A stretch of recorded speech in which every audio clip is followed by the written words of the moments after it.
اعظم سواتی یو ویډیو پیغام جاری کړی چې په دغه ویډیو پیغام کې اعظم سواتی شهباز ګل حواله سره ډیر اهم انکشافات کړی دي. شهباز ګل باندې یا الزام دی یا حقیقت ته چې تا د عمران خان سیکریټ ایجنسیانو لور کړی شهباز ګل ته ویلي دي. په دې ټاپک باندې هم په دې ویډیو کې خبره کوي چې آیا شهباز ګل پر شا باندې د عمران خان سیکریټس ایجنسیانو ته ور کړی دي کنه. په دې باندې ډیټیل سره خبره کوي. خو دې نه علاوه اقرار الحسن د عمران خان خلاف یو بیان جاری کړی دی.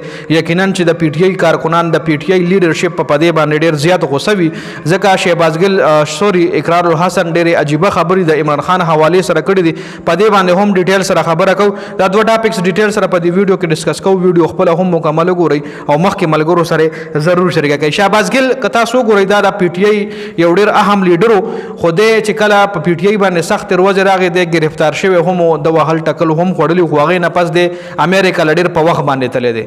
مطلب کچره دې تر اوسه پورې پاکستان کې د پاسپورت به نو دې بیا نه شوتلې څنګه چې عمران ریاض په ډنګ کی طریقه باندې بهر لاړو داسې بیا دې هم تلو خو مشکل ده چې دې تللی وي.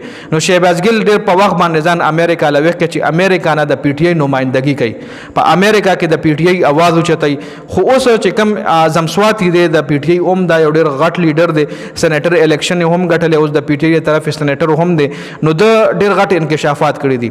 اعظم سواتی یو ویډیو پیغام جاری کړو. په دغه ویډیو پیغام کې شهباز ګل لړې سپینې خبرې کړې دي. شهباز ګل ته ویلي دي چې تا د لستوڼي مار وختي تا ایجنسیانو ته د عمران خان باره کې داسې خبرې کړې دي چې د هغې تا نه علاوه او د عمران خان نه علاوه بل چا ته پته نه وه. مطلب وایي ته د لستوڼي مار وختې تا په خوږه کې عمران خان سره دوکه وکړه. په خوږه کې د عمران خان سره بې وفایي وکړه. تا د عمران خان سیکریټ خبرې هغه خبرې چې هغه صرف عمران خان له پته وه او تا له پته وه تا هغه خبرې ایجنسیانو ته ویلي دي. دا اعظم سواتی چې کوم دی د شهباز ګل حواله سره دا بیان جاری کړی دی. اوس دې کې حقیقت څومره دی؟ آیا شهباز ګل خو دومره ایکټیو دی د پی ټی آی مطلب د پی ټی آی طرف نه ډېر ټویټس هم کوي د عمران خان سپورټ هم کوي په سوشل میډیا باندې. خو اوس دې کې حقیقت شته که نه دا به راتلونکي ټایم کې پته لګي چې اعظم سواتی ته شهباز ګل څه جواب ورکوي لکه د شهباز ګل څه مطلب ریاکشن راځي. خیر دې نه علاوه اوس په اقرار الحسن خبرو کو. اقرار الحسن تاسو ډېر ښه پیژنئ چې د ایر واي چینل یو ډېر نامې ګرامي صحافي دی. د ویلي دي چې عمران خان د اسټابلیشمنټ خلاف ته خدا دغه مجبوري ده ځکه چې فوجي قیادت عمران خان سره خبرې اترې نه کوي. مطلب فوجي قیادت عمران خان ته لیفټ نه ورکوي. نو ځکه دی د اسټابلیشمنټ خلاف دی. وایي که چېرې دی ته فوج د 2 ټکونو کری آفر وکړه نو دی به د فوج بوټان رګړ کې صفا کی. ځکه د دې څه اصول نشته. د مرزا افریدي کیس تاسو د وړاندې دی. د مرزا افریدي کیس تاسو وکتو. دا اقرار الحسن د عمران خان او د پی ټی آی حواله سره ویلي دي چې عمران خان د اسټابلیشمنټ خلاف ځکه دی چې اسټابلیشمنټ یعنی فوجي قیادت چې کوم دی هغه عمران خان سره خبرې اترې نه کوي. که چېرې همدغه فوجي قیادت عمران خان ته یا پی ټی آی ته نوکري آفر کا نو دی به د فوج بوټان بیا سټي. دا اقرار الحسن وایي ښه ځکه د دې څه اصول نشته دی. ځکه مرزا افریدي کیس مرزا افریدي حواله سره بدل زه دا وایم چې مرزا افریدي د پی ټی آی سېنیټر هم پاتې شوی دی.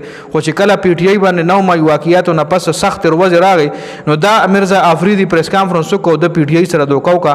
پی ټی آی نه دی او تختیدو د پی ټی آی نه او تختیدو. اوس پی ټی آی د سېنیټر ټیکټ هم ورکړو دی. اوس د پی ټی آی طرف سېنیټر منتخب شوی دی. نو په دې باندې د پی ټی آی کارکنان د پی ټی آی چې څومره هم فینس دي ای په تنقید هم کوي چې لکه دا خو یو بګوړه انسان تاسو دله ولې ټیکټ ورکو. او دلته اقرار الحسن هم وایي چې دی ما کس ځان سره یو ځای بیا شامل کو چې کم مطلب دای سره دوکه کړي و کم کس دای نه تللی و هغه دای دوباره ځان سره سېنیټر شامل کړي. وایي دای چې کم اصول وایي داسې خاص نشته دی. خیر دا خو اقرار الحسن ویلي دي. دله به اوس مکمل جواب د پی ټی آی لیډرشپ ورکوي. خو چې څه اپډیټس دی حواله سره راځي بیا به سره انشاءالله شریک کم. په دې ویډیو کې دا دوه هم اپډیټس د ویډیو کتلو زیاته مننه. والسلام.